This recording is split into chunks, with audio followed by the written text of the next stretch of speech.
high quality films that are going to make the world a better place than it was 5 seconds before it got there, then you can't be a big company and do that. So I think a lot of people in the industry that we've talked to thus far would maybe more jaded, for lack of a better word, in the sense that they think in order to keep the lights on, you have to do the kind of work that takes ABC to X, Y, Z. How do you at Dartmouth keep the lights on by doing work that is ABC? Right, okay. So I think there are 3 parts to the answer to that. I mean, the first thing is getting a mix. So we have some work where there's good margin on it. And that obviously helps for the work that isn't. The margin's not good. So well, the margin's not so good.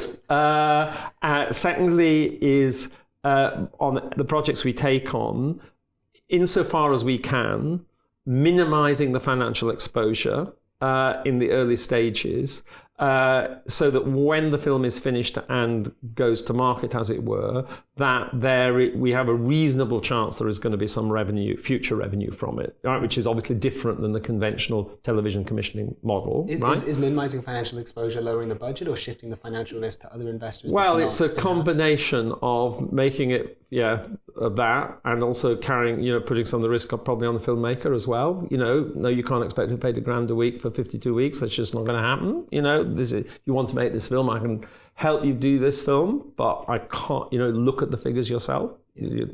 So, and then the third thing is, and I get just by the way, I often make bad calls on that. I get so excited about a film, I let money be spent on it which shouldn't be spent on it, right?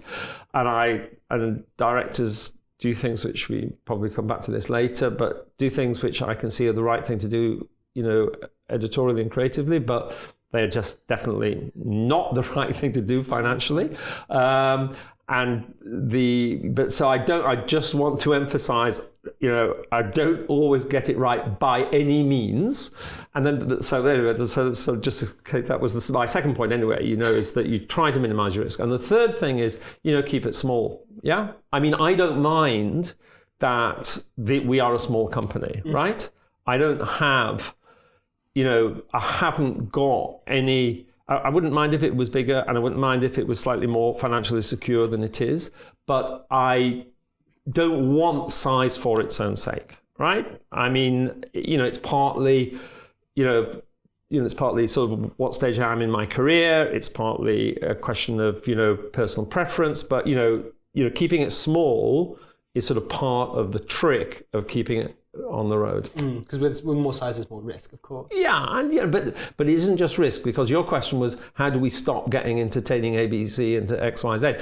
If you're a big company, that is what you have to do. So but if you say, I have no aspiration to do that, I have the aspiration to keep on, making and distributing high quality films that are going to make the world a better place than it was 5 seconds before it got there, then you can't be a big company and do that. I don't mind being small. So at least not financial risk, maybe moral risk. It's just a I don't want to spend my day doing it risk.